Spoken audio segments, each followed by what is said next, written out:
Hello friends, Kathiawadi કિંજલ્સ કિચનમાં તમારું સ્વાગત છે। તો આજે આપણે બનાવીશું કાઠિયાવાડી સ્ટાઇલ વઘારેલું દહીં। વઘારેલું દહીં ખાવામાં ખૂબ જ ટેસ્ટી લાગે છે અને જ્યારે શાક ના હોય ત્યારે તમે આ રીતે વઘારેલું દહીં રોટલી સાથે ખાઈ શકો છો। ખૂબ જ ટેસ્ટી લાગે છે। તો એકવાર આ રીતે રેસીપી જરૂરથી બનાવજો અને તમે કઈ રીતે બનાવો છો નીચે કમેન્ટ કરીને મારી સાથે જરૂરથી શેર કરજો। અને તમે જો મારી ચેનલ ઉપર નવા હોય અને હજુ સુધી ચેનલ સબસ્ક્રાઈબ ના કરી હોય તો જલ્દીથી ચેનલ સબસ્ક્રાઈબ કરી લો। આવી જ રીતે નવી નવી રેસીપી તમારી સાથે શેર કરતી રહીશ। તો ચલો હવે રેસીપી સ્ટાર્ટ કરીએ।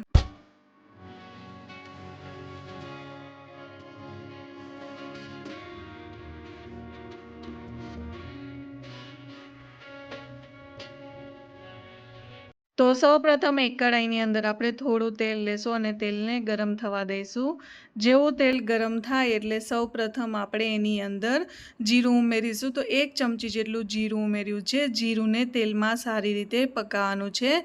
જીરું જેવું સારી રીતે પાકી જાય એટલે આપણે અહીંયા રાઈ ઉમેરી દઈશું। રાઈ અને જીરુંને સારી રીતે પકાવીશું। જેવું બંને વસ્તુ પાકી જશે એટલે સૌપ્રથમ આપણે અહીંયા અડધી ચમચી જેટલી હિંગ ઉમેરીશું। હિંગ ઉમેર્યા પછી અહીંયા આપણે લસણ લીધું છે। તો અહીંયા તમારી પાસે લસણ ના હોય લીલું તો તમે સૂકા લસણનો પણ ઉપયોગ કરી શકો છો, પણ અત્યારે બજારમાં અમારે લીલું લસણ મળે છે એટલા માટે મેં અહીંયા લીલું લસણ લીધું છે। લસણ ઉમેર્યા પછી સારી રીતે મિક્સ કરી દઈશું। અત્યારે આપણે લસણને પણ સારી રીતે પકાવીશું। લસણની સાથે આપણે અહીંયા હળદર પણ ઉમેરી દઈશું। તો મેં અહીંયા અડધી ચમચી જેટલી હળદર લીધી છે। હળદર ઉમેર્યા પછી સારી રીતે મિક્સ કરી લઈશું। મિક્સ કરી દીધા પછી હવે અહીંયા આપણે લીલી ડુંગળી ઉમેરી દઈશું। તો લીલી ડુંગળીને આ રીતે મેં સમારી લીધી છે। એની સાથે ખૂબ જ સરસ ટેસ્ટ આવે છે। જો તમે આ રીતે ના બનાવતા હોય તો એકવાર આ રીતે જરૂરથી બનાવજો। તો અહીંયા ડુંગળી ઉમેર્યા પછી સારી રીતે મિક્સ કરી દઈશું। તમે લીલી ડુંગળી ના હોય તો તમે સૂકી ડુંગળીનો પણ ઉપયોગ કરી શકો છો। હવે આપણે અહીંયા થોડું ગરમ મસાલો ઉમેરીશું। ગરમ મસાલો ઉમેર્યા પછી હવે આપણે અહીંયા લસણવાળી ચટણી ઉમેરી દઈશું। લસણવાળી ચટણી તમે તમારા ટેસ્ટ મુજબ ઓછી વધતી કરી શકો છો અને જો તમને એની રેસીપી જોઈતી હોય તો તમને નીચે ડિસ્ક્રિપ્શન બોક્સમાં મળી જશે। હવે બધી જ વસ્તુને સારી રીતે મિક્સ કરી લઈશું। તમે અહીંયા જોઈ શકો છો। તો તમને મારી રેસીપી કેવી લાગે છે નીચે કમેન્ટ કરીને જરૂરથી કહેજો। અને જો તમે મારી ચેનલ ઉપર નવા હોય અને હજુ સુધી ચેનલ સબસ્ક્રાઈબ ના કરી હોય તો જલ્દીથી ચેનલ સબસ્ક્રાઈબ કરી લેજો। આવી જ રીતે નવી નવી રેસીપી શેર કરતી રહીશ। અહીંયા બધી જ વસ્તુ મિક્સ થઈ ગઈ છે। ગેસ બંધ કરી દીધો છે। સ્વાદ અનુસાર મીઠું પણ ઉમેરી દીધું છે। તો અહીંયા ગેસ બંધ કરી દીધા પછી દહીં ઉમેરીશું એટલે દહીં ફાટશે નહીં।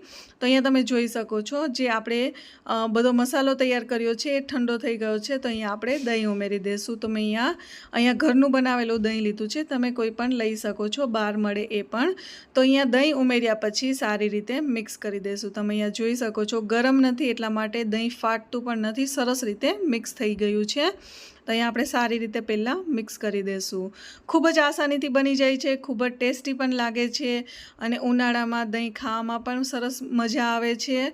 અને જો તમારી પાસે શાકનો કોઈ ઓપ્શન ના હોય તો તમે આ રીતે વઘારેલું દહીં બનાવી શકો છો। નાનાથી મોટા સૌને ભાવે છે। અહીંયા વઘારેલું દહીં બનીને તૈયાર છે। બસ અહીંયા ગાર્નિશિંગ માટે આપણે કોથમરી ઉમેરી દઈશું।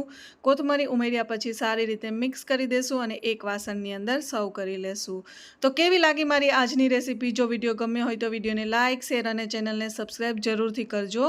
તો મળીએ નેક્સ્ટ વિડીયોમાં આવી જ કોઈ નવી રેસીપી સાથે। ત્યાં સુધી બાય।